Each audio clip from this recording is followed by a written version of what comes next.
Question number next 38 देखें मैंने question number 38 क्या कह रहा है आपसे। क्वेश्चन कहा है कि Seema watch 6 minute fast the train, कि सीमा की जो घड़ी है वो 6 मिनट है जो ट्रेन के पहुंचने का टाइम है।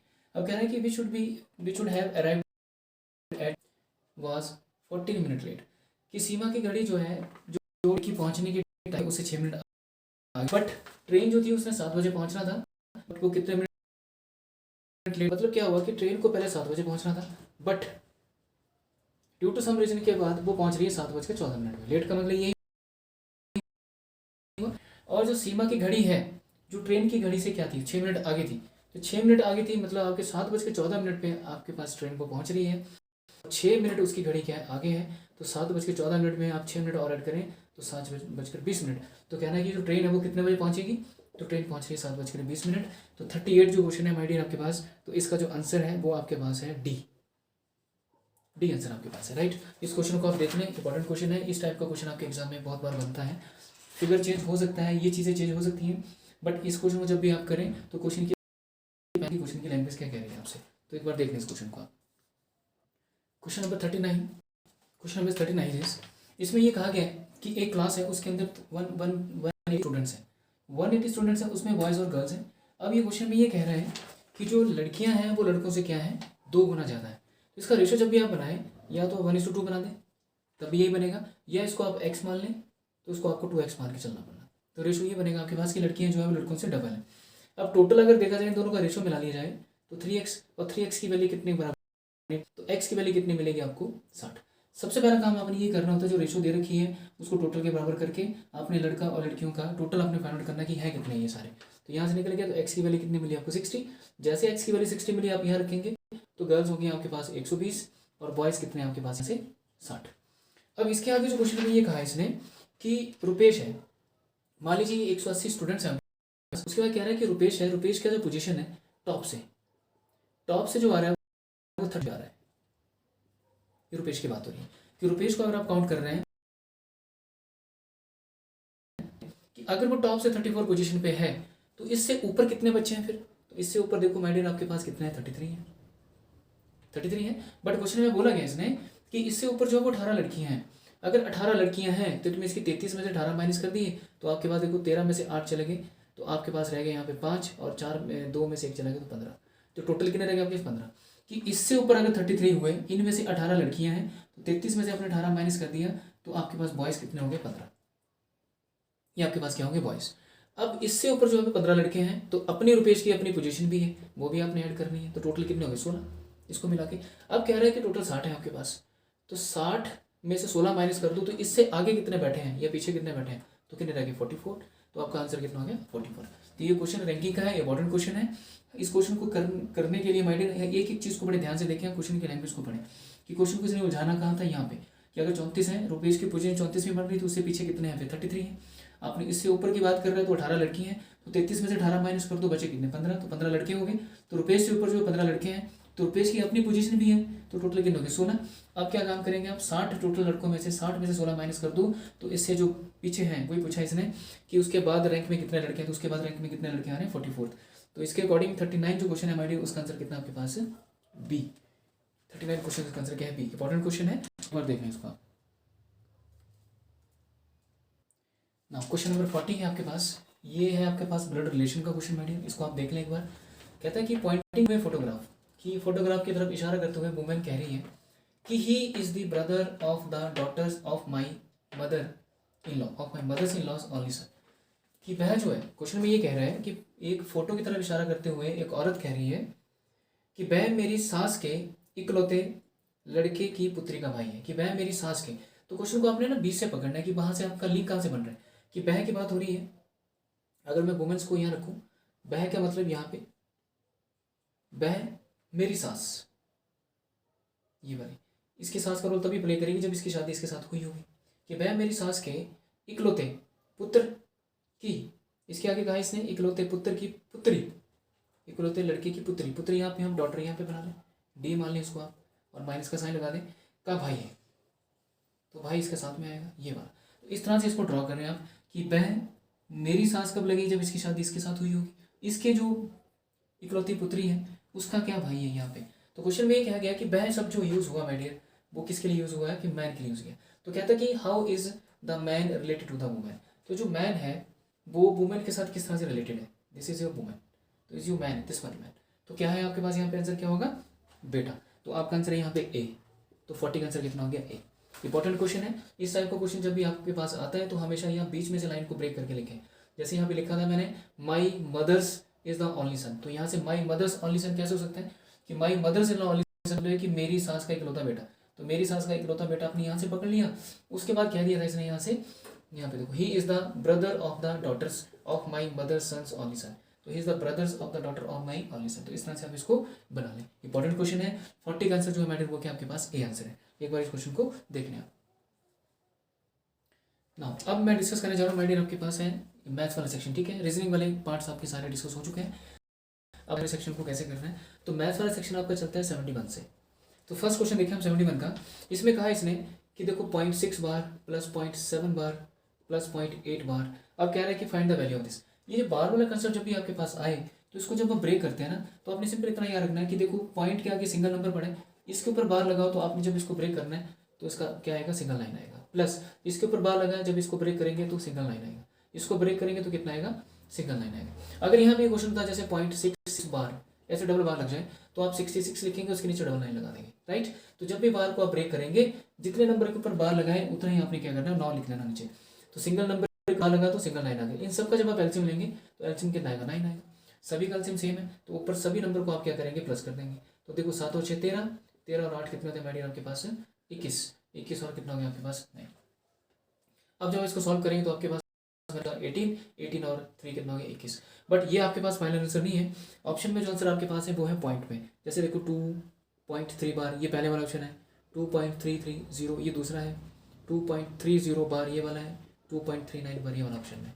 तो हमने इसको बदलना है उसमें। तो देखो 2 को तो एज इट इज रखो आप पॉइंट, इसको जब चेंज करेंगे तो देखो आपको दिख रहा है 3 है और नीचे क्या है 9। तो 9 को जब हटाएंगे तो 3 के ऊपर क्या लग जाएगा बार, क्योंकि जब 0.3 होता है तो 0.3 को हम 3.9 करके ब्रेक कर सकते हैं, क्योंकि बार का मतलब ये होता है कि वो नंबर बार बार आपका क्या हो रहा है रिपीट हो रहा है। तो हम क्या करेंगे तो डेसिमल को जब ब्रेक करते हैं तो 10 होता है आपके पास, बट यहाँ पे क्या करेंगे 10 - 1 तो रह जाएगा 9। तो सिंगल नंबर पर बार लगा हो तो 9, तो 2.3, तो 2.3 इज द राइट आंसर। तो 71 का माइडियर आपके पास आंसर होगा वो क्या होगा ए आंसर होगा उसके पास आपके पास ए। तो इस बार एक बार क्वेश्चन को देख लें, इंपॉर्टेंट क्वेश्चन है ये आपका। क्वेश्चन नंबर 72 है। इसमें कहा कि the sum of the numerator and the denominator. देखो न्यूमिनेटर और डिनोमिनेटर ये होता है कि अंश और हर, ये ऊपर वाला अंश होता है, नीचे वाला आपके पास क्या होता है हर होता है। अब कहते हैं इन दोनों का सम लेना आपने, ये न्यूमिनेटर आपके पास, ये आपके पास क्या डिनोमिनेटर। फ्रैक्शन क्या है आपके पास x/y। फ्रैक्शन बनती कब है जिसका न्यूमिनेटर होता है उसका डिनोमिनेटर भी होता है। तो कहता है इन दोनों का सम जो है, इन दोनों का जब आप सम ले लेंगे, सम का मतलब होता है योग, तो सम का मतलब इन दोनों में ले लो x + y इक्वल टू कितना दे रखा है इसने 5, कि न्यूमिनेटर और डिनोमिनेटर का सम कितना है 5 आपके पास। अब क्वेश्चन में कह रहा है कि 5 टाइम्स द न्यूमिनेटर, कि न्यूमिनेटर को आप क्या करो 5 से गुणा कर दो। 5 टाइम्स द न्यूमिनेटर जो है is 4 more than the twice the denominator, कि न्यूमिनेटर का 5 गुना जो है वो 4 ज़्यादा है किससे 2 टाइम्स ऑफ डिनोमिनेटर से। ये वाला कि जो न्यूमिनेटर है उसका 5 गुना किया और ये 4 ज़्यादा है किससे 2 टाइम्स ऑफ डिनोमिनेटर से। क्वेश्चन में ये कह रहा है कि एक भिन्न को अंश तथा हर का योग, जो अंश और हर का योग 5 है और अंश का 5 गुना करने पर 2 गुने से क्या है वो 2 गुना ज़्यादा है। तो आपके पास ये चीज़ बनी। इसके बाद इक्वेशन बनाओ, देखो ये बनी x + y = 5, इसको लिखूंगा तो बनेगा 5x - 2y = 4। ये इक्वेशन बनी, ये 2 इक्वेशन आपके पास बन गई। अब ये लीनियर इक्वेशन है, इनको जब आप सॉल्व करते हैं तो आप देखते हैं कि x + y = 5 है और 5x - 2y = क्या 4 है आपके पास। इन दोनों में से किसी एक को हम एलिमिनेट करते हैं। तो मान लीजिए मैंने x को करना है, अगर x को करना है तो मैं क्या करूँगा x का जो मल्टीपल है यहाँ पे उससे मल्टीप्लाई करा दूंगा, मतलब 5 से। ये ऊपर वाली इक्वेशन को हम x के साथ, यहाँ पे x का मल्टीपल 5 है तो ऊपर वाली संख्या पूरी को हम 5 से मल्टीप्लाई कराएंगे और यहाँ पे ऊपर वाला क्या है 1 है तो यहाँ पे 1 से मल्टीप्लाई करें। देखो ये बना आपके पास 5x + 5y = 25 और ये बना आपके पास 4x और 4 नहीं सॉरी सिंपल x रहेगा, यहाँ पे 5x ही रहेगा -2y = 4। 1 से मल्टीप्लाई करोगे 5 को, 1 से 2 को करोगे ये बनेगा, 5 से इसको करेंगे, 5 से इसको करेंगे। जिसको भी एलिमिनेट करना होता है उसके वेरिएबल उसके कोएफिशिएंट के साथ हम क्या करेंगे क्रॉस मल्टीप्लाई कर देते हैं, राइट। उसके बाद देखो जब हम इसको सब्ट्रैक्ट कर देंगे, सब्ट्रैक्ट करेंगे तो साइन चेंज होता है, ये पढ़ा है आप लोग। इसका भी देखो प्लस है तो माइनस हो जाएगा, माइनस है तो प्लस होगा, ये प्लस है तो माइनस होगा, ये कट गया। 5 भी प्लस का 2 भी प्लस का तो 7y यहाँ से बनेगा और ये कितना रहेगा मेडियन आपके पास 21 रहेगा आपके पास। तो y की वैल्यू कितनी मिली आपको 3, क्योंकि 7 3 21 होते हैं। जैसे y की वैल्यू 3 मिली, वो 3 वैल्यू जब आप यहाँ पुट करेंगे तो देखो x + 3 = 5, तो x की वैल्यू कितनी मिलेगी आपको यहाँ से 2 मिलेगी। तो आपके पास जो आंसर आया देखो 7 3 21 होते हैं, यहाँ से जब देखेंगे 5 और 2 7 होते हैं, 7 y बना, 25 में से 4 चलेंगे 21 रहेगा, जब आप देखेंगे तो कितना बनेगा 7 3 21, तो y की वैल्यू आपको 3 मिलेगी। जैसे 3 आप यहाँ पुट करेंगे तो 3 यहाँ पुट किए तो x + 3 ये उस तरफ जाएगी तो 2 आ गया। तो जब आप इसको यहाँ पुट करेंगे फ्रैक्शंस में तो बनेगा 2/3। इस तरह से आप देखे जाएंगे तो 72 उसका आंसर है मेडियन आपके पास कितना बी। तो बी को आप टिक करना है, तो B is the right answer इसका, राइट। उसके बाद है आपके पास 73 क्वेश्चन में क्या कह रहा है, क्वेश्चन में ये कह रहा है कि फाइंड द लीस्ट नंबर, कि फाइंड द लीस्ट नंबर, वो छोटी छोटी संख्या बताओ जिसको 8 12 और 14 से हम डिवाइड करें तो हर एक केस में रिमाइंडर क्या रहना चाहिए आपका 6 रहना चाहिए। एचसीएफ एग्जाम का क्वेश्चन है। लीस्ट नंबर की जब भी बात आती है तो हम लोग क्या करते हैं, एलसीएम लेते हैं। 8 12 और 14 का आपने क्या लेना है एलसीएम। इसका एलसीएम लेने का तरीका आपके पास एक तो ये है, आप इस तरीके से भी कर सकते हैं इसको। एक तरीका दूसरा है कि आप सबसे बड़ा नंबर देखो उसका डबल करते चले जाओ। तो अगर मैं यहाँ देख रहा हूँ तो अगर मैं इसको 4 से कर दूँ तो मुझे यहाँ दिख रहा है कि आपके पास यहाँ 2 से करते हैं आप, तो देखो 4 दूनी 8 होते हैं, और ये देखो यहाँ से बना 6 दूनी 12 और ये 7 दूनी 14 हो गया। तो 6 और 4 का एलसीएम लेंगे तो 12 आएगा, ठीक। 6 और 4 का एलसीएम 12, तो 12 का एलसीएम कितना हो गया यहाँ पे 2 12, यहाँ से 12 आ जाएगा। अगर हम 2 आगे कर देते हैं 2 2 4 3 2 6 7 एज इट इज रहेगा। देखो 2 2 4 4 2 8 8 3 24 24 को आप जब 7 से मल्टीप्लाई कर देंगे 7 28 2 14 और 2 कितने होते हैं आपके पास 14 2 16 168, तो कितना हो गया मेडियन 168 हो गया। जब बात करेगा ये कि रिमाइंडर बचता है तो रिमाइंडर आपने क्या करना होता है प्लस करना होता है, तो इसमें +6 ऐड कर दो तो ये बनेगा 174, तो 174 इज राइट आंसर। तो 73 का आंसर कितना आपके पास ए आंसर है आपके पास। आई होप आपको क्लियर हुआ। ऐसा क्वेश्चन जब भी मिलता जुलता आपके पास आए तो एल से लिस्ट नंबर का मतलब एलसीएम लो और रिमाइंडर को क्या कर दो उसमें प्लस कर दो, तो 174 is the right answer. I hope आपको ये चीज़ क्लियर हुई।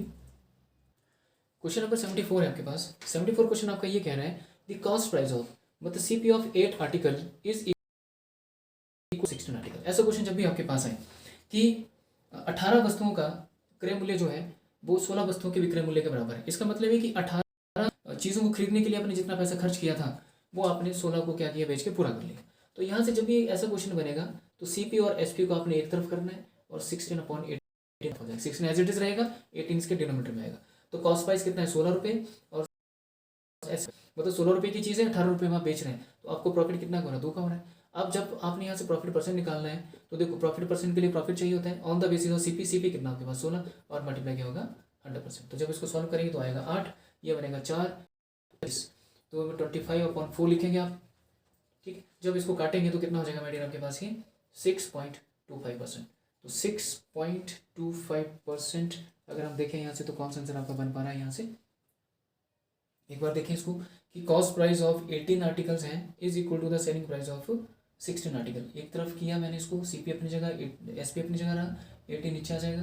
मतलब 16 रुपये की चीज़ है 18 रुपये में बेच रहे हैं, प्रॉफिट 2 का हो रहा है। 2 का प्रॉफिट कितने पे हो रहा है 16 पे हो रहा है। आपको कटेगा तो 8 आ जाएगा और फिर ये आपके पास यहाँ रह जाएगा सिंपल 2 2 4 सा 8 और ये चला जाएगा 4 से तो 25। तो जब इसको सॉल्व करेंगे माइटे तो 25/2 आएगा और इसका मतलब होता है 12.5%। तो 12.5% का मतलब ये हुआ कि आपका जो आंसर है 74 में आपका आंसर है डी कि लाभ हो रहा है ना आपको, तो 12.5 से। तो थोड़ी कैंसिलेशन का ध्यान रखना और थोड़ा सा हर चीज़ में एक्टिव रहना, माइंड की गलती ना हो जाए ना। तो यहाँ पे 2 आना था यहाँ पे नीचे, तो 25/2 को हम क्या लिख सकते हैं 12.5 लिख सकते हैं। इंपॉर्टेंट क्वेश्चन है आपके लिए। क्वेश्चन नंबर 75 देखिए आप। क्वेश्चन नंबर 75 में देखें, इसमें लिखा है कि इफ ए सम बिकम्स, वो हो जा रहा है 24 रुपये।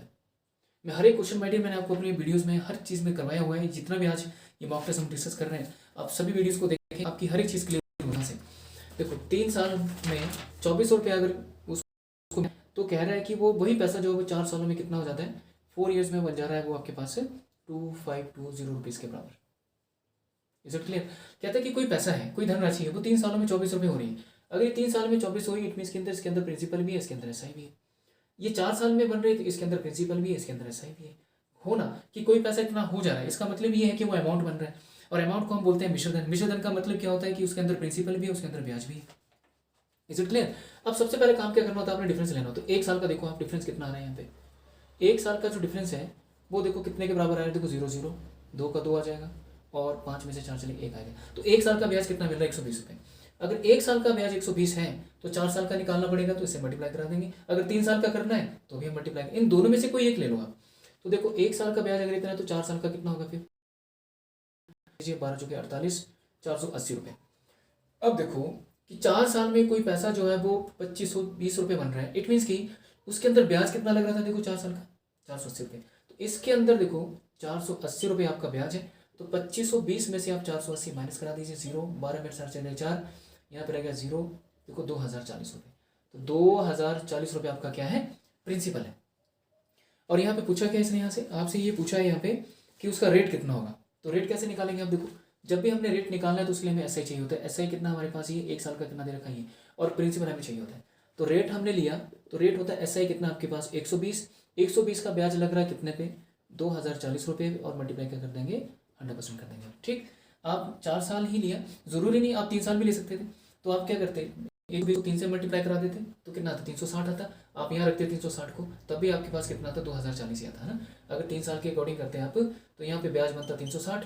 अब 2400 में से जब आप 360 माइनस करेंगे माय डियर, तो आपके पास कितना रह जाएगा 2040 रुपये। तभी आपके पास भैया चाहे आप 3 से करो चाहे 4 से करो, 1 साल का ब्याज है ये। अब काटो उसको, देखो 0 जाएगा आपके पास, ये आपके पास आएगा। जैसे हम 12 से इसको डायरेक्टली काट लें तो 12 पंजा 12 होता है, तो कितना आ गया यहाँ से आपके पास बच गया 8, तो 12 से 84 होते हैं। तो जब इसको सॉल्व करेंगे 100/7 आएगा, 17 आएगा, तो 17 पंजे 85 होता है, 5 पॉइंट समथिंग आएगा। अप्रोक्सीमेशन में जो आपका आंसर जाएगा यहाँ पे जाएगा ए। तो 75 का आंसर क्या होगा आपके पास, ए होगा। तो इस टाइप का क्वेश्चन अगर आपको एग्जाम में आता है माय डियर, तो करने का जो प्रोसेस है वो ध्यान रखें कि इस तरह से आपने इस क्वेश्चन को करना है। वेरी शॉर्ट अप्रोच में करना है, बहुत लेंथी में नहीं जाना आपने। तो इस वाले क्वेश्चन को देख लें, इंपॉर्टेंट क्वेश्चन है। नेक्स्ट क्वेश्चन देखिए आप, ये क्वेश्चन है आपका 76 क्वेश्चन है, और ये क्वेश्चन है वर्क एंड टाइम का। इसमें देखो उसने कहा कि ए और बी को 30 डेज में करते हैं, और सी और ए मिलकर 60 डेज में करते हैं, और ए का अकेले बताना। इसने ये नहीं कहा कि तीनों मिलकर उस काम को कितने दिनों में करेंगे। तो आपने सबसे पहला काम इन सब कैल्सियम लो। सबसे बड़ा नंबर कौन है 60, तो 60 देखो 30 से डिवाइड होता है लेकिन 40 से नहीं होता, तो 60 का डबल कर दो, कितना बना 120। 120 जो आएगा वो 40 से डिवाइड हो रहा है, 30 से भी हो रहा है, 60 से हो रहा है, तो आपका एल्सियम कितना होगा 120 होगा। ये शॉर्ट अप्रोच है आपके पास एल्सियम निकालने की। 40 से जब आप इसको डिवाइड करेंगे तो आएगा 3, 30 से डिवाइड करेंगे तो आएगा 4, 60 से डिवाइड करेंगे तो आएगा 2, राइट। ये एफिशिएंसी है आपके पास, ये डेज है और ये एफिशिएंसी है। तो डेज को जब आप एफिशिएंसी से मल्टीप्लाई करेंगे तो ये वन डे वर्क होता है। ये मैंने वर्क एंड टाइम वाले कंसेप्ट में आइडिया करवाया हुआ है। जिस बच्चे ने वो वीडियो नहीं देखी है तो पहले जाकर उसको देखें, वहाँ से एक एक चीज़ मैंने आपको करवाई है जो आपके क्वेश्चन जो अपनी एग्जाम से रिलेवेंट है आपकी, उसको अच्छे से देख लें। आपका एक भी क्वेश्चन छूटेगा नहीं वर्क एंड टाइम में से। तो देखो यहाँ से ये देखो एफिशिएंसी मल्टीप्लाई बाय डेज जब करेंगे तो ये वर्क बनेगा, एफिशिएंसी मल्टीप्लाई डेज करेंगे वर्क बनेगा। तो टोटल काम कितना हो रहा है 4 3 7 दोनों। अगर कहता है कि सारे तीनों मिलकर इस काम को कितने दिनों में करते तो 120 को हम इससे डिवाइड करा देते और मल्टीप्लाई 2 कर दे, क्योंकि जिसकी प्रेजेंस ए की प्रेजेंस 2 बार, बी की 2 बार, सी की 2 बार है, तो हमने क्या करना 2 से मल्टीप्लाई करना। पूछा गया कि ए की अकेले की बताओ, तो ए को अकेले की बताओ, तो इसकी हमें पहले एफिशिएंसी पता करनी पड़नी कि ए अकेला कितना काम करता है। तो देखो ए ने बी के साथ किया तो कितनी कुर्सी बना रहा है 3, ए सी के साथ कर रहा है तो कितनी कुर्सी बना रहा है 2, और इनके साथ नहीं है तो कितना है यहाँ पे सिर्फ 4 काम है। तो जिस जिसके साथ ए ने मिलकर काम किया है वो एफिशिएंसी आपने प्लस करनी है, जहाँ ए नहीं है उसको आपने माइनस कर देना। तो 3 2 5, 5 में से 4 चलेगी तो कितना रह गया 1 रह गया। तो ए की एफिशिएंसी कितनी निकल के बाहर आई, सिर्फ 1 कुर्सी बनाने की। ठीक, तो ए जो है वो कितनी बना रहा है, सिर्फ ए की कुर्सी बना पा रहा है। तो माय डियर आपको उसको काम कितना करना है 120, तो 120 को हम बताओ कितना हो गया 120 मल्टीप्लाई कितना हो जाएगा माय डियर आपके पास 2, क्योंकि डबल आपको करना पड़ेगा। तो कितना हो गया आपको टोटल कुर्सियाँ कितनी बनानी है, इसने 120 बनानी है, तो कितना हो गया माय डियर आपके पास ये 120। तो 120 से ही काम आपने मतलब इसको कितने दिन लग जाएंगे 120 दिन लग जाएंगे। तो ऑब्वियस सी बात है यहाँ पे आपके पास जो आंसर होगा वो क्या होगा आपके पास ई आंसर होगा, राइट। तो ये चीज़ आप देख लेना एक बार, इसमें इसकी कैलकुलेशन को भी थोड़ा सा ध्यान रखना। अगर यहाँ बी पूछता सी पूछता तो उसके अकॉर्डिंग कैसे करेंगे आप देख लेना इस क्वेश्चन को, इंपॉर्टेंट क्वेश्चन है। 77 क्वेश्चन है आपके पास, जिसमें कहा है कि ए मैन कवर, देखो डिस्टेंस दे रखा है कि 50 किलोमीटर का वो कर रहा है 25 किलोमीटर पर आवर की स्पीड से, और नेक्स्ट 120 किलोमीटर का डिस्टेंस कवर कर रहा है वो 30 किलोमीटर पर आवर की स्पीड से, राइट। ये स्पीड की बात हो रही है। एवरेज स्पीड आपने बतानी है, तो हमेशा याद रखना कि एवरेज वो टोटल डिस्टेंस अपॉन में टोटल टाइम होता है, उसमें total distance upon total time. तो यहाँ पे आप क्या काम करेंगे, देखो डिस्टेंस पता है आपको, तो टोटल डिस्टेंस कितना आपके पास देखो 50 और 120 मिला के टोटल करना होगा 170, और किस में यूनिट है किलोमीटर में है। और टोटल टाइम आप निकालेंगे तो टाइम आपको निकालना पड़ेगा डिस्टेंस अपॉन स्पीड। 25 करेंगे तो कितना आएगा 2, और 120 में आप 30 करेंगे तो कितना आएगा 4, 0 0 कट जाएगा तो 4 4 और 2 कितना है 6, तो टोटल टाइम कितना आपके पास 6, देखो 6। तो अब यहाँ पे देखेंगे आप ये किलोमीटर में और ये किस में आर में है, तो 6 से जब इसको हम डिवाइड करेंगे तो 6 6 बन जाए 6, आप देखो 3 2 6 होता है, तो ये बना 2 होगा तो 8 2 16, 16 में 1 बच गया, 5 2 10, तो 85/3 आ गया। इसको सॉल्व करूँगा तो ये बनेगा आपके पास 3 2 6, 6 और 2 बच गया, 6 4 24 बन गया आपके पास। 24 में 1 बचा आपके पास, तो अप्रोक्सीमेशन में माइनर आपके पास जो एवरेज स्पीड आएगी वो 28.3, 28 पॉइंट समथिंग आएगा, जो ऑप्शन में है नहीं आपके पास, तो किस में चले जाएंगे आप, ई में चले जाना। तो 77 का आंसर क्या हो जाएगा आपके पास, ई हो जाएगा। तो इस क्वेश्चन को देख लें, इंपॉर्टेंट क्वेश्चन है ये आपके लिए। उसके बाद है आपके पास कि 78 क्वेश्चन कह रहा है कि 75%, देखो 75 जो % स्टूडेंट है ना, ये आपके जो पास हैं, ये पास हो रहे हैं किसमें, इंग्लिश में। उसके बाद है 65 स्टूडेंट जो हैं वो भी पास हो रहे हैं किसमें, मैथ्स में। उसके बाद आपके पास आता है 10%, ये स्टूडेंट जो वो फेल हो रहे हैं किसमें, बोथ में। उसके बाद बोलते हैं कि जो टोटल पास बच्चे कितने हैं, 300। तो आपके पास बोला कि आपने बताना है कि टोटल आपने बताना है कि उस परीक्षा में कितने बच्चे बैठे। ऐसा क्वेश्चन जब भी आपके पास आता है परसेंटेज का, तो आपने ध्यान देना है कि किसके बारे में पूछा इसने। देखो फिर इसने देखो यहाँ पास यहाँ फेल दे दिया, लेकिन पूछा दिया किसमें आपके पास 300 बच्चे, कि टोटल पास कितने आपके पास, या दोनों में पास होने वाले कितने हैं, 300 बच्चे हैं। दोनों में पास 300, तो आपने क्या काम करना है, सबको पास में बदलना है। तो कैसे काम करते हैं हम लोग, देखो ये आपके पास, ये आपके पास 75% पास हो रहे हैं, एज इट इज रखा। 65 भी पास हो रहे हैं, एज इट इज रखा। 10% फेल हो रहे हैं, तो पास कितने हो रहे हैं यहाँ पे, 90% हो रहे हैं। ये आपके पास इंग्लिश है, ये आपके पास क्या है, मैथ्स है, और ये बोथ वाला सेक्शन है। ऐसे जब भी आप इसको हम जब भी सॉल्व करते हैं तो वेन डायग्राम लगाते हैं। हम इन दोनों को प्लस करेंगे, मतलब 75 + 65, और बीच वाले को क्या करा देंगे, माइनस करा देंगे। तो ये बनेगा 5 और 5 90, ये 140 में से 90 चले रह गए, 50%। ऑल दिस जो काम हो रहा है परसेंटेज में हो रहा है। ये 50% की वैल्यू कितने के बराबर है आपके पास, 300 के बराबर है। क्योंकि ये बात किसकी निकाली हमने, बोथ पास निकाल रहे हैं माइनर यहाँ से। तो बोथ पास कैसे निकलेगा, बोथ पास बोथ फेल जब भी निकालेंगे तो इन दोनों को प्लस करना, साइड वाले को, बीच वाले को क्या करेंगे, माइनस करेंगे। ध्यान से इतना रखना है कि पूछा किसमें है, आपके पास क्राइटेरिया किसका दे रखा है, जिसमें दे रखा है आपने उसी में बदल देना सबको। जैसे पास और पास ही दे रखा था, तो मैंने पास को एज इट इज रखा, इसको भी एज इट इज रखा, और फेल वाले को किसमें बदल दिया, फेल पास में बदल दिया। अगर यहाँ पे इसने देखो फेल दिया होता तो पास को फेल में बदलता मैं। 75% पास हो रहे हैं तो 25% फेल हो रहे हैं, 35% पास हो रहे हैं तो आपके पास 65% पास हो रहे हैं, तो फेल कितने हो रहे हैं, 30। मतलब जिसमें दे रखा होगा आपने उसमें बदल देना, फिर इन दोनों को ऐड करना और बीच वाले को माइनस करा देना। तो 50% की वैल्यू 300, तो 1% की वैल्यू कितनी मिलेगी आपको, 6। अगर 1% की वैल्यू 6 है तो टोटल हमारे पास जब भी हम परसेंटेज में काम करते हैं तो 100% होता है। तो 100% की वैल्यू कितनी हो जाएगी, 100 × 6 कर देंगे तो माइनस कितना आएगा, 600। तो आपके पास आंसर क्या होगा यहाँ पे कि उस परीक्षा में बैठने वाले बच्चे कितने हैं, 600 है। तो यहाँ पे 78 जो इसका आंसर क्या आपके पास बी है। इस क्वेश्चन को आप देख लें अच्छे से, इंपॉर्टेंट क्वेश्चन है आपके लिए ना। ये क्वेश्चन नंबर सिस्टम का है। ये ऐसा क्वेश्चन कई बार बहुत बार पेपर में आता है, जिसको करने के लिए एक स्ट्रेटेजी है, वो स्ट्रेटेजी कैसे फॉलो करनी है। देखो 1 का क्यूब, 2 का क्यूब, 3 का cube, so on to 9 cube, इन सब का हम सम निकालेंगे तो सम कितना आपके पास है, 2025। ये ऑलरेडी दे रखा है। अगर निकालना पड़ता तो हम लगाते हैं n × n + 1/2 का होल स्क्वायर होता है, ठीक है। ये नंबर सिस्टम वाले चैप्टर में मैंने करवाया हुआ है, जिस बच्चे ने चीज़ नहीं देखी है वहाँ पे जाके इस हर चीज़ को क्लियर कर लें। अब देखो ये चीज़ स्ट्रेटेजी को यूज़ करना हमने इसमें, तो आप देखिए इसको हम डायरेक्ट ऐड कर नहीं सकते, तो इसको सिंप्लीफाई कैसे कर सकते हैं। देखो ये 0.11 है, इसको तो एज इट इज रखा, प्लस इसको ब्रेक कर सकता हूँ मैं, तो आप देखेंगे 0.11 × 2 इसका होल क्यूब बन जाएगा। ये देखो 0.11 × 3 इसका होल क्यूब कर दिया, प्लस 100। देखो 0.11 × 9 का होल क्यूब, ठीक है। देखो 0.11 को 2 से मल्टीप्लाई करेंगे 22 बनेगा। यहाँ पे क्वेश्चन में बाय मिस्टेकली 0.88 लिखा गया है, वहाँ पे अपने 0.22 करना, नहीं तो वो गलत हो जाएगा आपका, राइट। इसको ठीक कर लेगा। तो यहाँ अब देखो थ्रू आउट आप देख रहे हैं कि 0.11 जो है का होल क्यूब बाहर निकल जाएगा, तो रहेगा देखो 1 का क्यूब प्लस 2 का क्यूब प्लस 100 प्लस कितना, 9। इज इट क्लियर यहाँ तक, 1 का क्यूब, 2 का क्यूब, 100 टू 9 का क्यूब। ये सारा सम किसके बराबर दे रखा है इसने, 2025 के बराबर।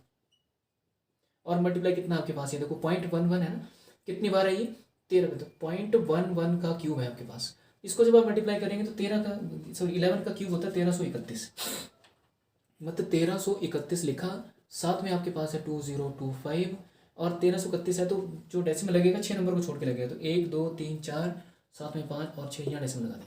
इन सबको जब आप मल्टीप्लाई करेंगे तो इसका आंसर आएगा 0.2609 सिंपल ये बना। तो आपका आंसर बनेगा 79 का ए ऑप्शन बनेगा। तो इसको आप देख लेना, इंपॉर्टेंट क्वेश्चन है। ऐसा क्वेश्चन अगर पॉइंटों में दे रखा होगा तो आपने उसको ब्रेक करने की कोशिश करनी है और रिलेवेंट करने की कोशिश करनी है, इसके साथ मिलाने की कोशिश करनी है किसको। Now question number 80 my dear, last question है इस मॉक टेस्ट 1 का। ये क्वेश्चन जब भी आपके पास पेपर में आए, ठीक है, ये सर्ट्स और इंडिसेस का क्वेश्चन है, तो आपने यहाँ से स्टार्ट करना है इसको सॉल्व करना। और करना भी कैसे है, आपने जस्ट उसको नजरों में सॉल्व करना है, इसके लिए पेन भी नहीं चलाना। वो देखो कैसे, आप देख रहे हैं कि 169 के ऊपर अंडर रूट लगा है, इसका अंडर रूट कितना होता है 13, 13 होता है 13, तो 108 में 13 आप ऐड करेंगे तो बनेगा 121। 121 के ऊपर फिर अंडू लगाएं तो बनेगा 11। 38 में 11 ऐड करेंगे तो बनेगा 49। 49 का अंडू कितना होता है 7। 57 में 7 ऐड करो तो बनेगा 64। ये पूरा देखो बनेगा 64। 64 के ऊपर अंडू लगाए तो रह जाएगा 8। 8 में 8 ऐड करो तो बनेगा 16, और 16 का अंडू कितना होता है 4, तो हमारे फाइनल आंसर कितना होगा 4। तो यहाँ पे 80 का आंसर क्या आपके पास ए। Is a very important question है ये, इस टाइप का क्वेश्चन कई बार एग्जामिनर बनाता है। तो जब भी सॉल्व करना तो अपने आखिर से सॉल्व करना है, और इसका स्क्वायर रूट हमें पता होना चाहिए ना। 169 का अंडूट किया तो 13 आया, 13 आएगा, अंडूट हट गया तो 108 में 13 ऐड हो जाएंगे तो 121 बनेगा। इसके ऊपर अंडूट लगाए, फिर 121 में 38 ऐड करेंगे तो बनेगा कितना, 121 में 38 ऐड करें तो आपके पास बना माय डियर 3 2 5 और 6 7, 108 और 38, 121 प्लस 38 किया 9 3 2 5 और 1, यहाँ से एक यहाँ पे आएगा 11। सॉरी, पहले तो इसका अंडूट आपको हटाना है कि यहाँ पे गलती ना हो कि आप 121 ही रहने दें और 138 के साथ आप ऐड करने लग पड़े। तो यहाँ पे थोड़ा सा ध्यान रखना है, इसके ऊपर अंडूट लगा है। 121 का अंडूट कितना हो जाता है, फिर 11 हो जाएगा आपके पास। 11 बनेगा तो 38 आप 11 ऐड करेंगे तो 49 बनेगा। 49 का अंडूट कितना होता है 7, इसमें आप करेंगे तो बनेगा कितना आपके 64। 64 का अंडूट फिर निकाल दो, 8 रहेगा, 8 प्लस 8 64 होता है, सॉरी 8 16 होता है। 16 का अंडूट कितना 4। तो ये आपके पास माय डियर इसका आंसर कितना आएगा, ए आएगा आपके पास। आई होप आपके माय डियर रीजनिंग और मैथ्स वाला सेक्शन है वो मैंने सॉल्व कर दिया है। इसकी जो आंसर की होगी वो कल आपको जो आपकी वीडियो में डिस्क्रिप्शन लिंक है वहाँ पे आपको मिलेगी। आप मुझे अपने आंसर्स, आई होप कि आपका जो मॉक टेस्ट है वो अच्छा रहा होगा, आप सभी बच्चों ने अपने अच्छा स्कोर किया होगा आई होप। और उसकी आंसर की जो मिल जाएगी आपको, तो आप सब ने कमेंट सेक्शन में अपने अपने आंसर्स बताने हैं कि किस बच्चे ने कितना स्कोर किया है। So thank you so much guys, हम मिलते हैं आपसे next mock test. So thank you very much.